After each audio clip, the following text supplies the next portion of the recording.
Hello bachcho, let's read the question first.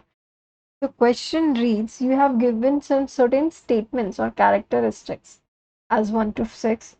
आपको क्या बताना है, ये जो characteristics है वो किस particular tissues की are the 4 options given to you. So what we'll do, we'll revise all the statements one by one to which particular tissue does these belong to. तो यहाँ पे हम क्या करेंगे, की कंसेप्ट में हम क्या रिवाइज करने जा रहे हैं. फर्स्ट ऑफ ऑल बच्चों, ऑप्शन से ही हम समझ रहे हैं कि की कंसेप्ट जो है हमारा इससे रिलेटेड है. This is related to your simple permanent tissue जो कि प्लांट्स में पाए जाते हैं. ये आपके पास 3 मेजर कैटेगरीज के होते हैं. One is your parenchyma, another is your collenchyma and last is your sclerenchyma.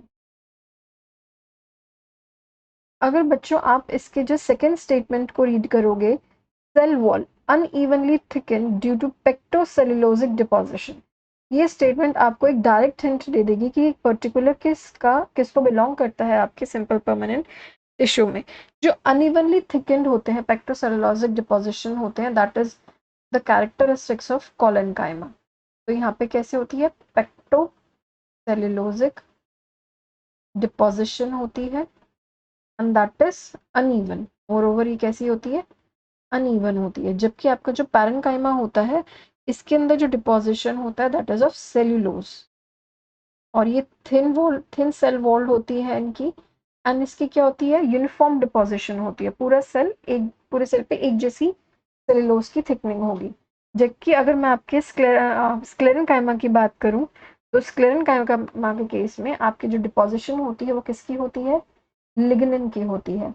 Okay, and ये भी कैसी होती है, ये भी आपकी थिक होती है. और ये 2 शेप के होते हैं, तो उन शेप के हिसाब से यूनिफॉर्मली डिस्ट्रीब्यूटेड होती है. तो ये डिपोजिशन ही आपको फर्स्ट ऑफ ऑल हिंट कर देती है कि आपका ये कौन सा पर्टिकुलर टिश्यू है. ये है आपका कोलेनकाइमा. फिर भी हम क्या करेंगे, बाकी जो कैरेक्टरिस्टिक्स हैं उनको भी एक बार गो थ्रू करेंगे.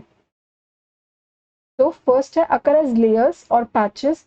अगर आपको हाइपोडर्मिस याद होगी, तो हाइपोडर्मिस में इसकी पूरी एक लेयर होती है, राइट. तो 6 स्टेटमेंट भी यही है, occurs in hypodermis of young dicot stem in petiole. तो हाइपोडर्मिस में आपका कोलेनकाइमा ही पाया जाता है. This is again a direct hint that this particular is a collenchymatous tissue.